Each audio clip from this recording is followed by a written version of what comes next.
अगर ये अनुष्ठान अधूरा रह गया तो जो भी इसे दोबारा पूरा करने की कोशिश करेगा वो इस दुनिया और परलोक के बीच फंस जाएगा। नमस्कार दोस्तों, कैसे हैं आप सब। उम्मीद करते हैं कि आप सब ठीक होंगे। स्वागत है आपका एक और नई कहानी के अंदर। तो बिना देरी किए शुरू करते हैं। रात के 11:30 बज रहे थे। घना जंगल अंधेरे में डूबा था। अचानक पेड़ों की झुरमुट के पीछे एक पुराना मंदिर दिखाई दिया। टूटी हुई मूर्तियाँ, जली हुई अगरबत्तियों की राख और ज़मीन पर पड़े खून के धब्बे। यहाँ कुछ भयानक हुआ था। मंदिर के अंदर दिखता है एक सूखा हुआ त्रिकोण, जिसके बीच कई सालों से जली हुई खोपड़ियाँ रखी थी। तभी अचानक एक धूल भरी पुरानी किताब अपने आप नीचे गिर जाती है।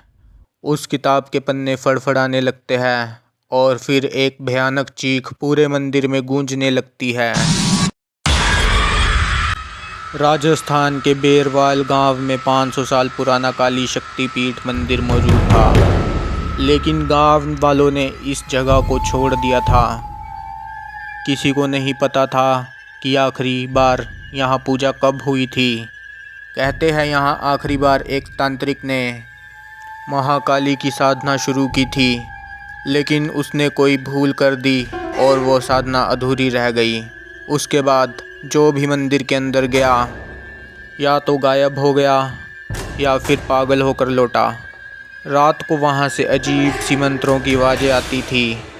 कुछ लोगों ने मंदिर के अंदर चलती हुई परछाइयाँ देखी थी। गांव वालों ने मंदिर को बंद कर दिया था। किसी ने फिर वहां जाने की हिम्मत नहीं की, लेकिन यह रहस्य ज़्यादा दिन तक छिपा नहीं रह सकता था। 2019 में 3 दोस्त रवि, अजय और नीलेश इस गुप्त रहस्य को जानने के लिए गांव पहुंचे। रवि जो हॉरर और रहस्यमयी जगहों का दीवाना था, अजय जो डरपोक था लेकिन अपने दोस्तों के साथ एडवेंचर करना पसंद करता था, नीलेश जिसे बस नए कंटेंट के लिए वीडियो बनानी थी। अगर ये सच में हॉन्टेड हुआ तो सोचो हमारे वीडियो पर कितने व्यूज़ आएंगे। रवि ने कहा।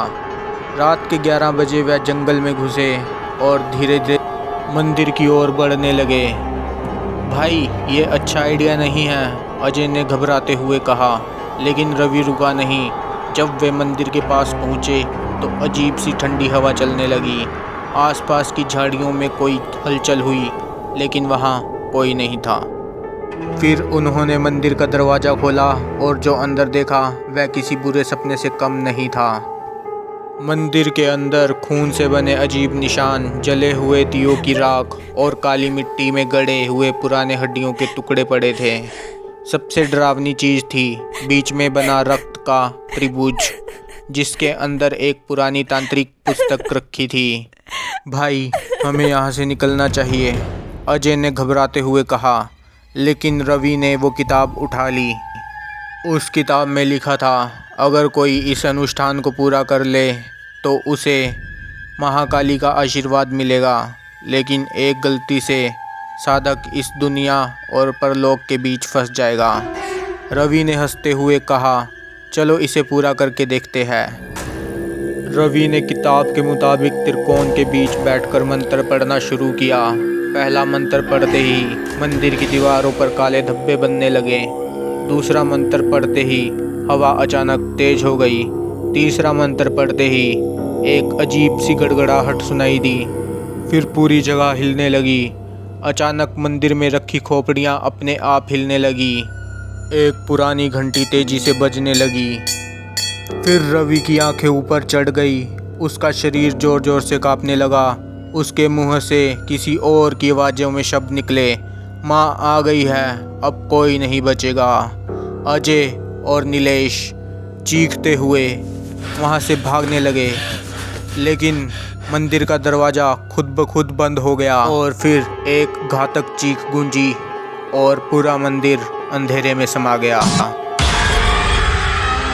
सुबह गांव वालों को मंदिर के बाहर नीलेश और अजय बेहोश मिले, लेकिन रवि कहीं नहीं था।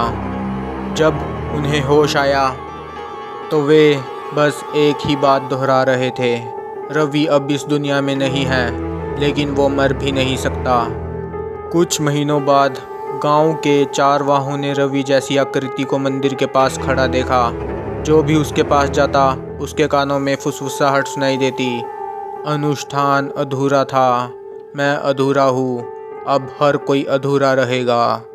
आज भी लोग रात को उस मंदिर के पास जाने से डरते हैं।